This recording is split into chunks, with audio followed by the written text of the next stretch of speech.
Hello, my name is Pumper, and I work for Devon and Somerset Fire and Rescue Service. You may have met me when I gave you some fire safety advice about barbecues and bonfires with my friend Beep. Today, I'm going to talk to you about being safe on the roads. That means when you are walking, in a car, or cycling. I'd also like you to tell your grown-ups everything that you will learn about road safety, so they can keep you safe too. We're going to look at crossing the road first. It's really important to find a safe place to cross the road. There are places where you should and shouldn't cross. How many can you think of in 30 seconds? Are you ready? Steady, go.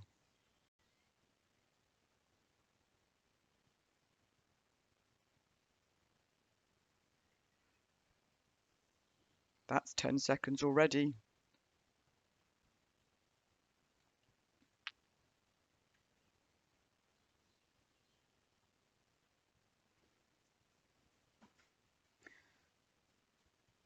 You've got 10 seconds left.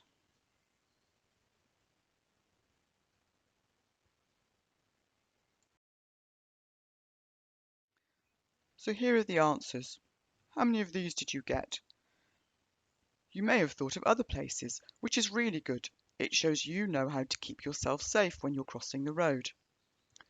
If there is no crossing nearby, stop at a place where you can see along the road clearly and where traffic can see you clearly. So safe places to cross the road are puffin crossings, pelican crossings, zebra crossings, footbridges, school crossing patrol, traffic islands, and where there are no parked cars.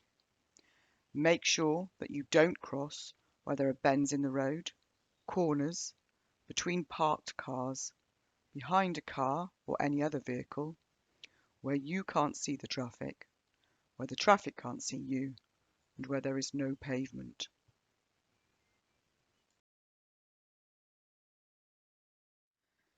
So remember to do all this when you want to cross a road.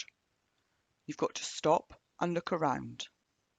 You've got to look and listen for traffic. And you cross only when it's safe. Remember to wait for traffic to stop. If you see traffic coming, you have to let it go past.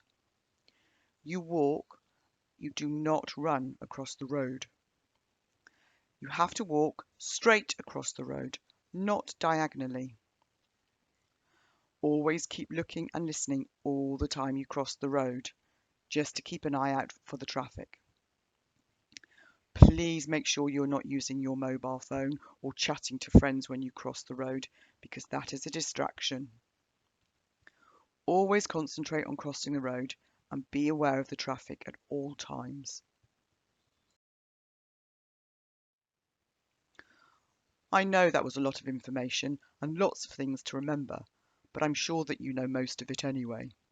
Always take care when you're walking and crossing a road. Next time you go for a walk, look out for all the places near you that are safe places to cross. Talk to your grown-ups about what to do. That will help you remember and remind them what to do too. Now we're going to look at how to keep safe when you're in a car. Are you ready? We're not going to go too quickly and we're going to concentrate. That's what grown-ups should be doing when they drive. It makes being out on the road a safer place to be for everyone.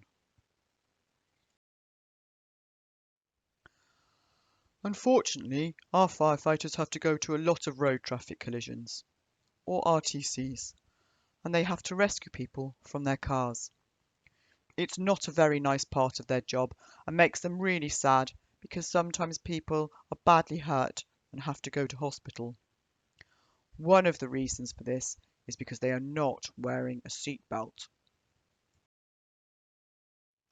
So the first thing we're going to talk about is seat belts. I'm going to ask you a few questions. Do you always wear a seat belt? Do your grown-ups always wear a seat belt?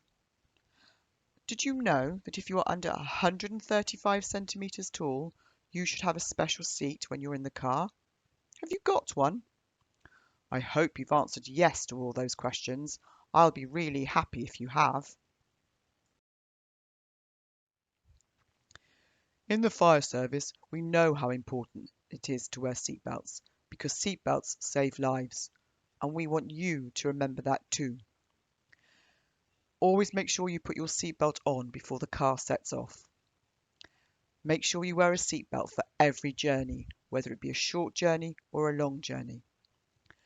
Check that everyone else has also got their seatbelt on, in the front, in the back, children and adults. You must make sure that you never undo your seatbelt on a journey, and neither does anybody else. And finally, as we've said, the law says you have to always use a special seat. If you don't, the seatbelt can't do its job.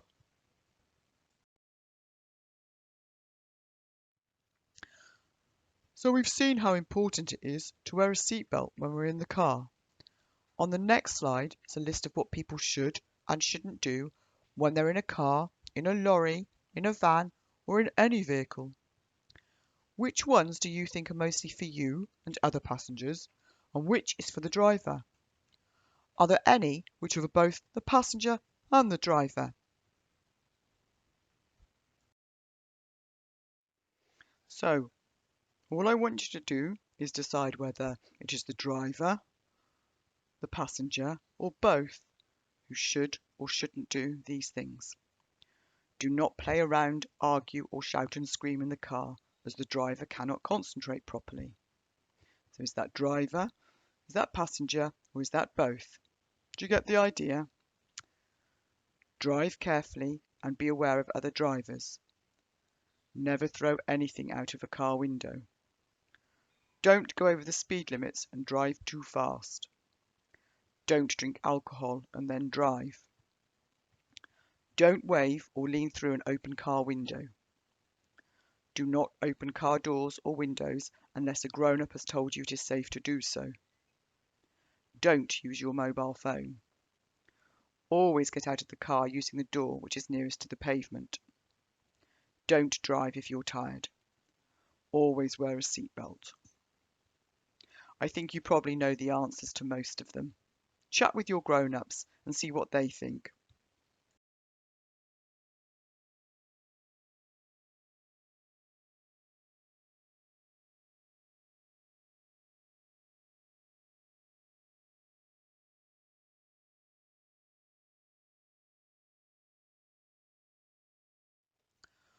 Well, that was pretty easy, wasn't it? I'm sure you got them all right. It's important that you always say something if you don't feel safe when a grown-up is driving. By you saying something, it will keep you safe, it will keep your grown-ups safe, and it will keep other people safe. It also helps the fire service because we then won't have to rescue people from crashed cars, which makes us sad and upset. And finally, we're going to look at bicycles and scooters. I'm sure over the last few weeks you've been out with your family on bikes and scooters in lots of different places.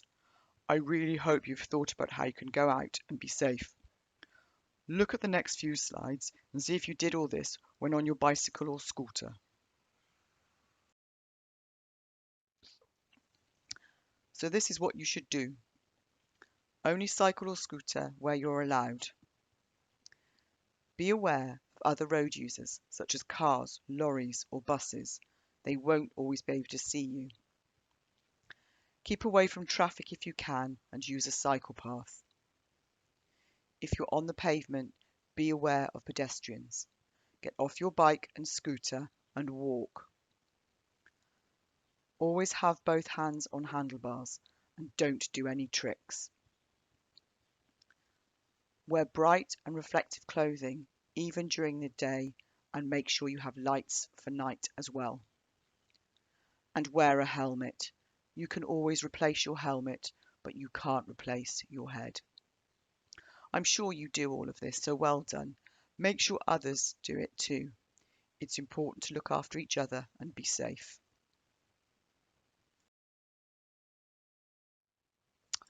Well, we've looked at lots of ways to be safe when using the road. If there is anything that you, your grown-ups or friends and family are not doing, then it's important to change what you do and also what they do to help keep everyone much safer when using the roads. There are some activities that you can do which can be found on our website www.dsfire.gov.uk. Thank you from me, and thank you from everyone at Devon and Somerset Fire and Rescue Service for helping keep our roads safer places to be.